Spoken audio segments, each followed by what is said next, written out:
Welcome back for episode 9 of Disturbing Reddit Posts. This time we'll be taking a look at one user's theory that there's a serial killer in their county, another user who fears for her life after her parents found out about her secret, and a number of horrifying confessions. Let's investigate. If you enjoy internet mysteries and generally disturbing content, feel free to subscribe and turn on notifications for more content like this.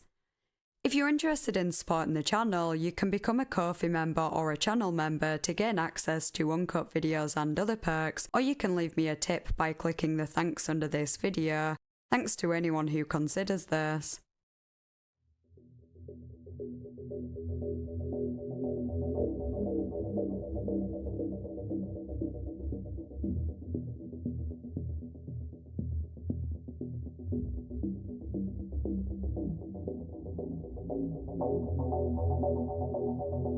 This video will cover topics that some might find triggering, including murder and trafficking. Viewer discretion is advised. You can click the link in the description to become a Ko-fi member and watch an uncut and ad-free version of this video, which includes extra posts that were too disturbing for this cut.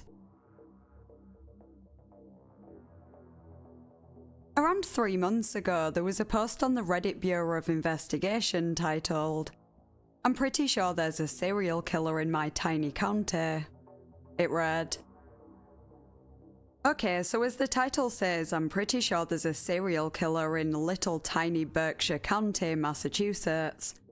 Since March of 2022, there has been 4 missing women who have gone missing after hiking in a rural area of Berkshire County. 3 out of the 4 bodies were found a few months later. This 4th one just went missing the other day, 12th of March 2024, and I bet her body will be found within the next 3 months. All 4 of these women have similarities in looks and age, and in the way they had disappeared. Once the other 3 bodies were found, all news coverage just stops on it. It's not like there's a lot of news coverage around here anyway, but still. I dug back a little further to 2017 and found a few more missing women whose bodies were found months later. Either I watched too much crime documentaries or something's not right. Update, 16th of April 2024. The 4th lady's body was just found." OP provided a link to an article about the 4th woman's remains being found.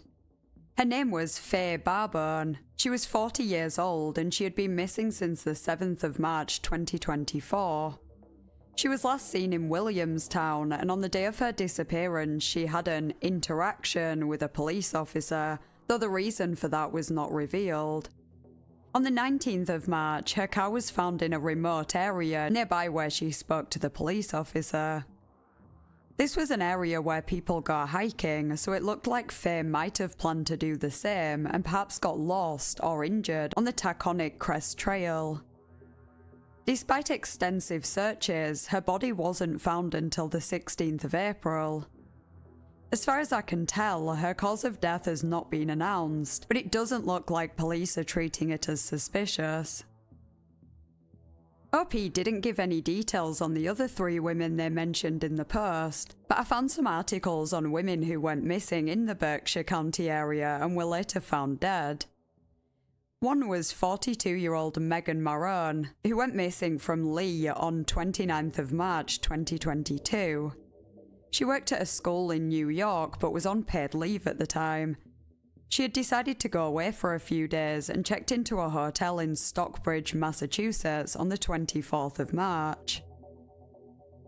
After not hearing from her for a couple of days, her brother Peter called the hotel and asked them to check on her. When an employee entered her room, her bed was made and all her belongings were there, but Megan was nowhere to be seen. Similar to Faye's case, Megan's car was found close to a hiking area, but the car was unlocked and her hiking boots were inside it, suggesting she hadn't planned to walk very far. Around 5 months later, a hiker discovered partial remains in the heavily wooded area near where the car had been found, and they were later confirmed to be Megan. An autopsy was unable to determine the cause or manner of her death because of the conditions of her remains when they were found. Her friend wrote an article on sheerpost.com noting that she had apparently gone on the trip to escape a man who had been stalking her after she refused to have contact with him. Quote, "A few days before Megan Marone, a 42-year-old English teacher at Shaker High School in Latham, New York, disappeared, she confided to friends that she had gone into hiding to escape a man who had brutally harassed and intimidated me because I wouldn't sleep with him. She said she was too afraid to stay at home, especially when she saw him drive by her house." This information makes Megan's disappearance look potentially suspicious. If she was being stalked by a man who was even driving by her house, who's to say he didn't follow her to Stockbridge and take his opportunity to murder her when she went to a remote area? No one has been arrested in connection to her death, and the case remains unsolved. On the 30th of October 2023, 66-year-old Susan Lockwood left her home in Richmond without telling her family where she was going. Her husband Dan told police she often went out hiking and gave them the location of her favourite spots. At the time, she was suffering with anxiety and was receiving psychiatric treatment. On the day she was reported missing, her abandoned car was found at a popular overlook and cliff of Lennox Mountain, and her hat was on the ground nearby. On the 15th of February 2024, Susan's remains were found at the bottom of a cliff on the mountain. Although the cause and manner of her death appears to still be undetermined, police do not suspect foul play. I also found a few articles about a 16-year-old girl who went missing from Berkshire County in late July 2022, but I'm not sure OP was including her in their theory. Nevaeh Mack had been reported missing before, a year prior, but was found safe a few hours later. But when she disappeared this time, she wasn't found so soon. There aren't many details on her disappearance online. All I could really find is that police apparently had reason to believe she could be in Philadelphia. I assume she was never found dead, as there doesn't appear to be any updates since around August 2022, but I don't know if that means she was found alive or she's still missing, but there were never any updates. Anyway, as for the other women, they all went missing under similar circumstances, in close proximity to each other. Their cars were found abandoned in hiking areas, and their remains were found nearby. It doesn't sound like the cause or manner of death for any of these women was confirmed. From the information we have, it's impossible to say whether the deaths are connected in any way or if they're suspicious, let alone that they were all the result of a serial killer. But if there's any chance that is the case, I'd say it's certainly worth looking into. Considering Megan was reportedly being harassed shortly before her disappearance, and that was the reason she went away for a few days, her death seems a lot more suspicious than the others. Susan's remains were found at the bottom of a cliff, suggesting she may have fallen or perhaps even jumped. She was struggling psychologically at the time and didn't tell anyone she was going hiking that day. Either way, police had no reason to believe foul play was involved. Faye's cause of death wasn't revealed either, but her family said she died peacefully, which seems to imply the circumstances weren't suspicious. This doesn't necessarily mean that someone didn't take advantage of the situation when they saw women hiking alone with no one else around, but you need a bit more to go off to make a solid theory. Unfortunately, people go missing all the time, and most disappearances are not suspicious. Especially when people go hiking, there's so much that can go wrong. You could get lost and die from exposure, or dehydration or starvation. You could fall and die from the impact. In some places, there are dangerous wild animals that can kill you. Out of all the possibilities, encountering a serial killer who murders you is one of the least likely. If foul play was involved in Meghan's death, which there doesn't appear to be any solid evidence for, and if the person responsible was the man who was stalking her, that sounds like she was targeted specifically. She apparently rejected this man and that's why he was harassing her. I guess we don't know he wasn't doing the same with other women, but Meghan lived in Latham, New York, and was being stalked in her town, where the stalker presumably also lived, around an hour away from where she disappeared. If he was involved, it's likely that this man followed her to Stockbridge and made his move there. He probably wasn't randomly killing other women at different hiking spots in that area too. OP did say they'd come across a few more cases of women going missing since 2017. From the cases I've found, I don't think there's any reason to believe they're connected, but I'm not sure exactly which ones OP is referring to. There was a comment on the post from a user who seemed to think it was worth looking into. Quote, "I'm glad you're looking into this. I'm from Oregon and a few months back we started hearing about women being killed near forests. I mentioned to a few of my friends how it was too big to be a coincidence. The police made an official statement assuring us all that the killings were not connected in any way, even though one of the mothers of a victim said they were. Literally weeks later, they arrested an individual that was responsible for all the killings. You're crazy until you're not. Hope you're able to find some info." The comment is referring to Jessie Lee Calhoun, who was arrested in connection with the murders of 4 women who were found dead in the Greater Portland metro area in 2023. In 2019, he'd been convicted for various felonies, including burglary and injuring a police officer and police dog when they tried to arrest him. He was supposed to spend about 4 years in prison, but was released early due to good behaviour and him joining a group of inmates fighting wildfires, so he was let out in July 2021. Earlier this year, he was charged with the murder of 3 of the women, and he's currently awaiting trial. The OP of the RBI post also posted in various other subreddits, spreading awareness of these deaths, and some even accused them of being the killer. On the Casual Conversation subreddit, one user wrote, "Why the heck does this feel like OP is the serial killer and posting on forums for attention because the media coverage is dying down?" It would be quite the twist if this was true, and it certainly wouldn't be the first time a murderer has posted about their crimes on Reddit, but in all likelihood, OP has just read about these cases, probably made links where there aren't any, and is sharing their theory to raise awareness.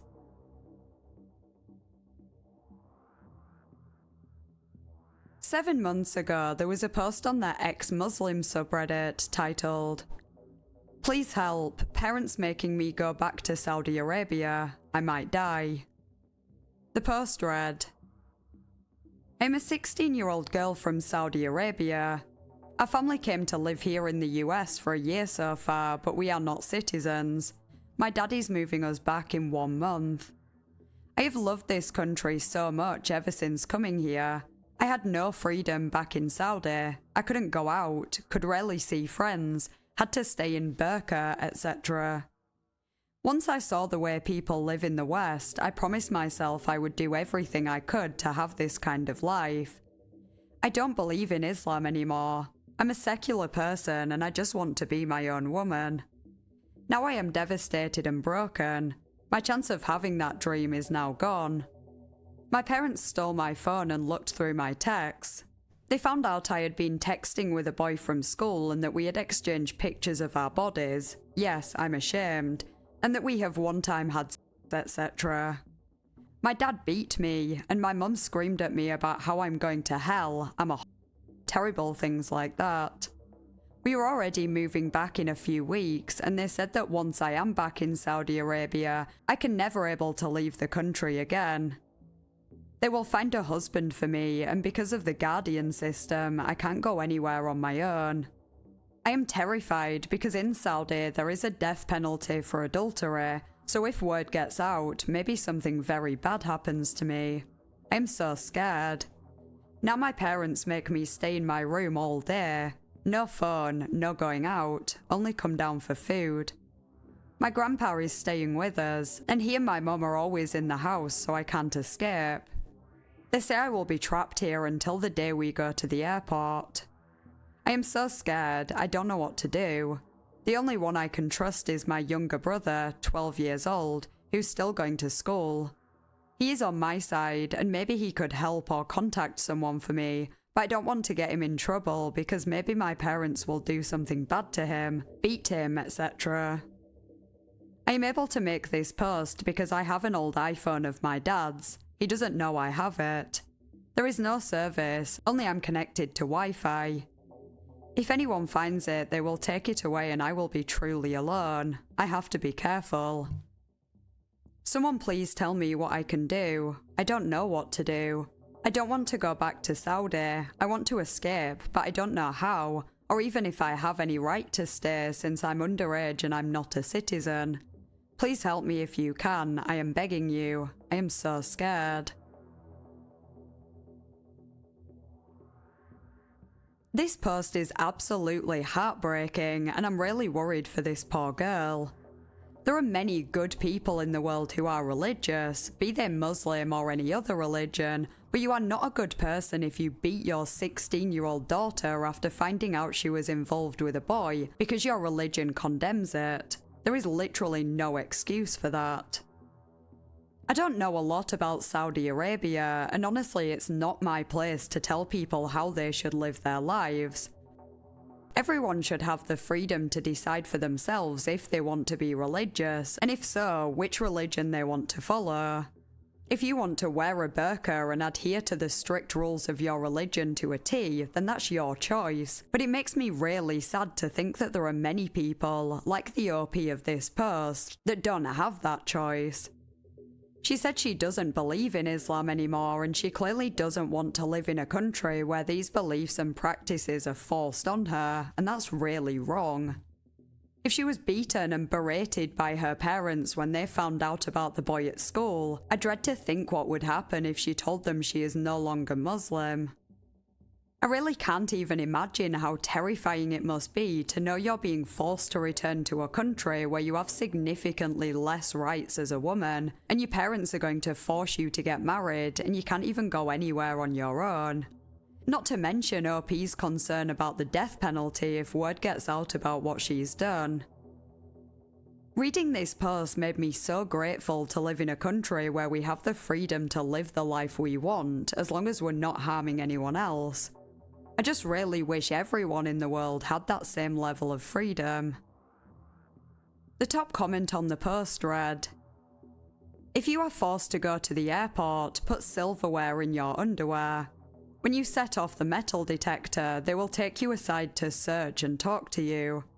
Talk to them about being forced back to Saudi Arabia to get forcefully married as a teenager to a much older man by your parents. That could be a way. Silverware in underwear is also something they look out for to get tip-off about human or child trafficking." That's a really good idea, and I didn't even know it was a thing. I looked into it and found an article from The Independent in 2013 talking about this trick and highlighting the problem of girls being taken from the UK and forced into marriage. Quote, "Teenage girls who fear they are being taken abroad to enter into a forced marriage are using a simple trick to escape, hiding a spoon or any other metal object in their underwear to set off the metal detector at the airport and avoid the flight at the last minute. A charity has said it knows of many girls who have escaped what they fear awaits them in their family's old homeland by using the ruse to be separated from their parents. The revelation follows a government warning to teachers, doctors and airport staff to be alert to the problem that school-age girls who are seemingly being taken abroad on holiday may actually be on their way to a life of enforced servitude. Forced marriages are particularly common during the summer holiday break, when there is a minimal chance of a child's absence being noted. The Foreign Office's Forced Marriage Unit received 400 reports in the 3 months up to the end of August last year, though it is feared that many more cases go unreported. More than a third of those affected are under 16. Karma Nirvana, a Derby-based charity which runs a helpline for victims of forced marriages, has been encouraging desperate teenagers to try the spoon trick. Its founder, Jasvinder Sangera, was disowned by her Sikh family at the age of 16 after she refused to marry a man in India. She set up the charity in 1993 when she was 27. The charity takes about 600 calls a month. When youngsters ring, if they don't know exactly when it may happen or if it's going to happen, we advise them to put a spoon in their underwear, charity spokesman Natasha Ratu said. She added, "When they go through security, it will highlight this object in a private area, and if 16 or over, they will be taken to a safe space where they have that one last opportunity to disclose they're being forced to marry." We've had people ring and say that it's helped them and got them out of a dangerous situation. It's an incredibly difficult thing to do with your family around you, but they won't be aware you have done it. It's a safe way. Almost half of the 1,500 cases a year handled by the Forced Marriage Unit involve Pakistan. Bangladesh counts for 11% and India 8%, the remainder being spread across 60 countries, including Afghanistan, Somalia, and Turkey. The youngest victim they have come across was aged 2, the oldest was 71. Sameem Ali, a Manchester City councillor, was forced into a marriage in Pakistan when she was 13 and was brought back to the UK months after she became pregnant, aged 14. She told BBC Breakfast, "I did not know I was going to get forced into a marriage until a week before the marriage actually occurred. I had never seen the guy before. I was in the middle of nowhere and I did not know where I was." Another woman, whose identity was protected by Essex police, told AFP that her father forced her into a marriage in India after threatening to find her and kill her if she tried to run away. "I was shipped off with a total stranger. That night I was raped by my husband, and this abuse continued for about 8.5 years of my life," she said. She later escaped. Obviously this article is about the UK, but it gives an idea of how these things happen in the US too. I was shocked to hear that the charity in the article has helped victims as young as 2 years old, but this is happening to all ages. The oldest victim they came across was 71. Obviously I don't know the circumstances of any of these cases, but it sounds like you're never too young or too old to be at risk of this. There were various other comments on the post suggesting how OP could escape the situation. Most were telling her to call the police as soon as possible. Even without a SIM card, the call would still connect, and hopefully she'd be able to claim asylum in the US. Obviously, I'm not an immigration lawyer, so I have no idea exactly how the process works, but surely a 16-year-old who has been beaten by her parents and is going to be forced into a marriage should be able to claim asylum.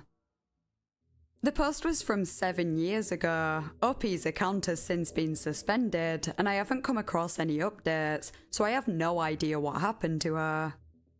She might have had a good chance at claiming asylum, but that's a lot for a 16-year-old to go through. Her parents might have been awful to her, but it'd be scary to commit to a life without a family at that age, and she was probably overwhelmed by the process. Not to mention that she'd have been terrified of what they'd do to her if she tried to escape, and they found out before she succeeded. So while I really hope she was able to escape, I'm really worried she might not have.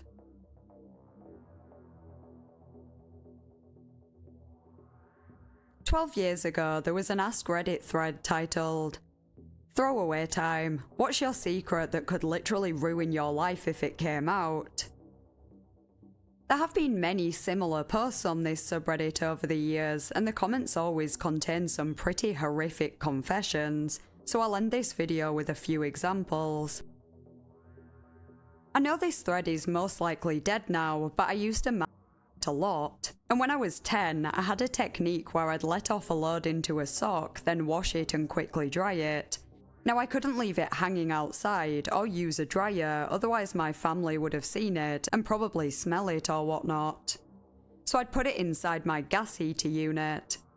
Unfortunately, my sock had caught on fire inside the unit, blew it up and set my house on fire. Only my brother was home at the time and he managed to survive. The house did not. For 5 years, we stayed from caravan park to caravan park whilst we waited for confirmation that it was not arson and we could receive an insurance payout. We eventually did and scraped together money to start rebuilding the house. The house is still being rebuilt to this day, and it shames me anytime I have to visit my parents living in a tiny mobile home where my backyard once was. I came very, very close to committing a school shooting. I was picked on a lot in high school. I think it was because I tried so hard to be cool and everyone saw right through it. There were these 4 cowboy jock types that gave it to me the worst. After being publicly humiliated and beaten in front of a girl I liked, as she laughed and cheered, I decided that none of it was worth it anymore. I had no support at home, being an only child and having parents that worked constantly, and myself didn't make me feel better anymore. So I got my dad's handgun out of the gun safe. He uses the same combo for everything, the idiot, and brought it to school with me the next day. I can't adequately describe to you guys how ready I was to kill these 4. I had absolutely no fear or doubt in my mind. I wanted nothing more than to show everyone what happens when you push someone over the edge like they did. I had the gun tucked into my waistline. I was wearing this baggy pair of cargo shorts that I wore a couple of times a week that day. I remember walking towards the cowboy's table, so goddamn ready for it to be over, when the gun fell out of my waistline, down my left short leg, and made the loudest sound as it hit the cafeteria floor. I tried my best to grab the gun real quick, but people saw what it was and screamed, and one of the instructors tackled me to the ground. They eventually concluded that I had brought the gun to school to impress people with badassery and had no intention of using it. I was expelled and sent to live at a youth ranch in Idaho until I was 18. I did have the intention of using it though. I was going to kill all of them. I'm 24 now and I still think about it all the time. I have not recovered from high school. I'm still terrified of people in general and avoid having relationships because of what I fear I'm capable of. I'm not looking for pity. I know what I did was wrong. It just feels good to tell the story. Thanks, Reddit.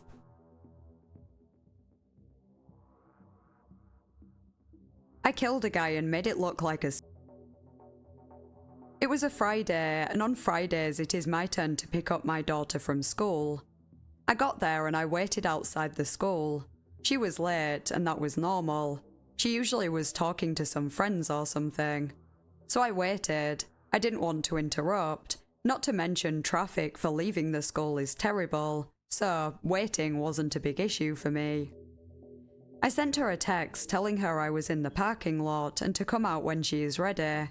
She didn't respond and that was odd. After 45 minutes though, I started getting upset. Having me wait for 45 minutes is a bit ridiculous. I called her a few times but she didn't answer. So I decided to get out of my car and start looking for her. I was pretty pissed. I went around and it seemed no one was in the school anymore, except some teachers and janitors. I looked around the whole school and I couldn't find her. I went to the principal's office and asked them to go on the speakers to tell my daughter I am waiting for her in the principal's office and to come immediately. After about 10 minutes and her not turning up, I got a little worried. My insides were turning. I started to search for my daughter around the school, walking up and down the streets. I walked about 5 blocks away from the school, and walking by the alley, I saw someone on the floor, not moving. I turned my head to get a better look. My heart stopped. Running towards the body, I got a better view, and it was my daughter. She was unconscious and barely breathing. She had bruises on her arms, legs, and face. Her head was bleeding from where it seemed she got hit. I called the cops and an ambulance got there in about 5 minutes. The EMTs and paramedics were working on her and I was freaking out. They told me to stay back and they took her to the hospital. I called my wife and told her to meet me at the hospital. I would explain everything there. She got there, she was in tears, and the doctors came to confirm what we already knew. My daughter was raped. A few hours later, I think it was a few hours, at that point I completely lost track of time, my daughter regained consciousness. When she woke up, she was silent. She was looking into the distance and completely disconnected from reality. The cops came to ask questions, and I stuck around to hear what she had to say. I wanted to know who did this. She said she didn't know who attacked her and said it hurt to speak, so they left us alone. I knew she was lying. She was protecting whoever did this. I wanted to know who and why. The cops filled out their reports and let us go home.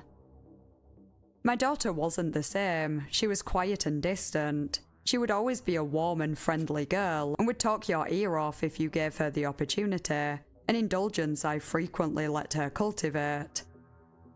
After a few weeks, her distance was affecting me greatly. Her friends would usually come over 3 times a week, and now the only one who came around was this 18-year-old bro douchebag with a faux hawk who seemed to wear only muscle shirts. They would hang out around the kitchen for a bit until I got home, then they would go up to the roof of the apartment. After some time, I started asking her questions about the guy and what was going on. She was 16 and he was 18.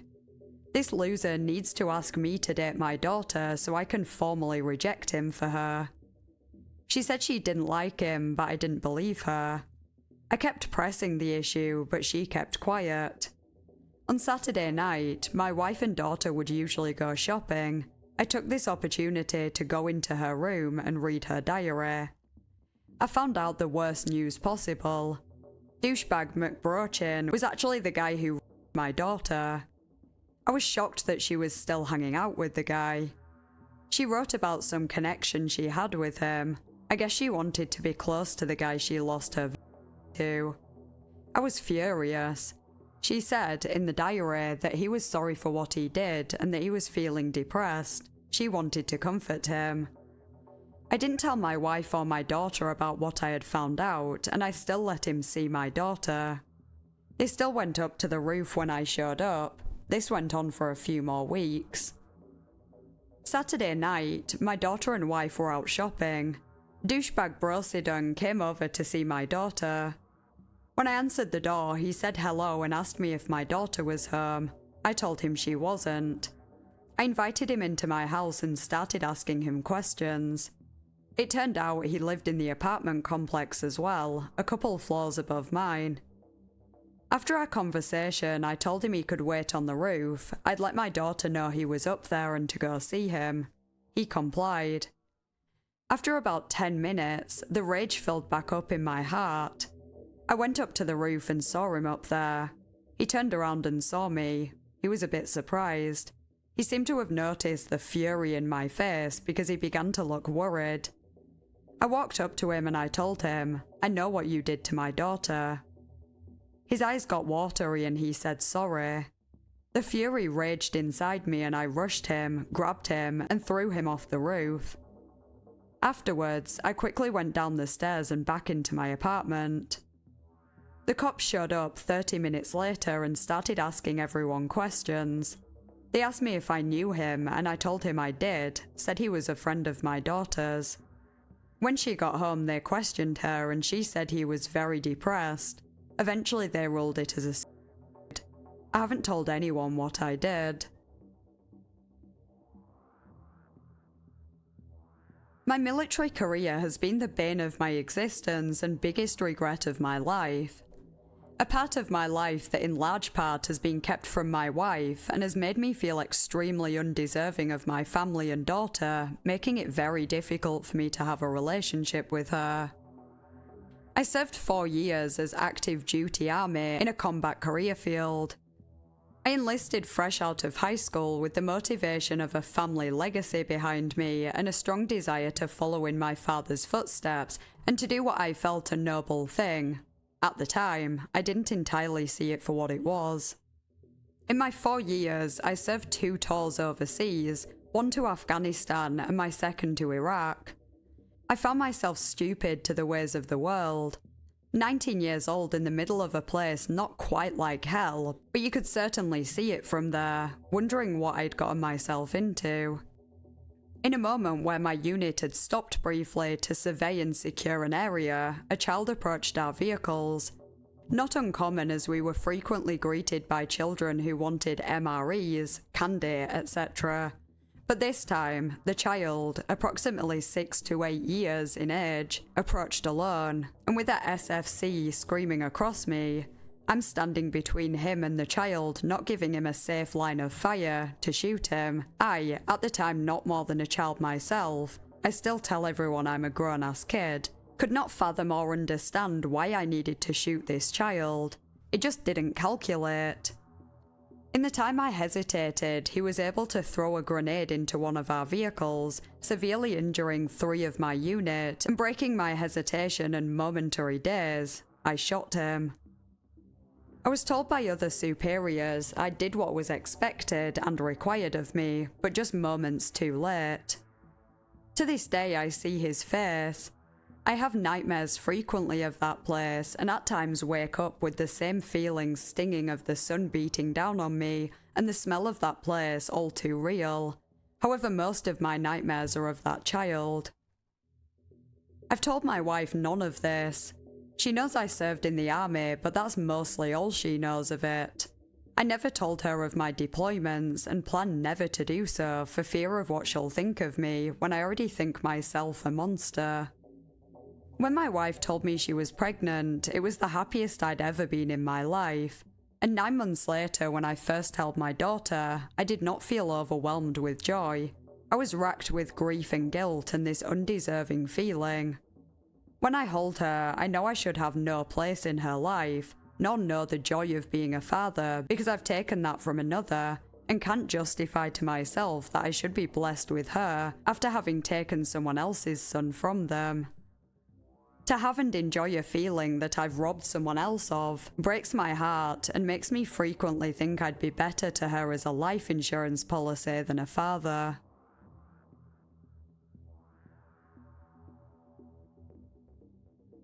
I'd be interested to hear your thoughts in the comments, plus any other disturbing Reddit posts you'd like me to cover in the future. If you enjoyed the video, please consider liking and subscribing. Huge thank you to my Ko-fi members and channel members whose names are on screen now. I really appreciate your support. Thanks for watching, and I'll see you next time in a new video.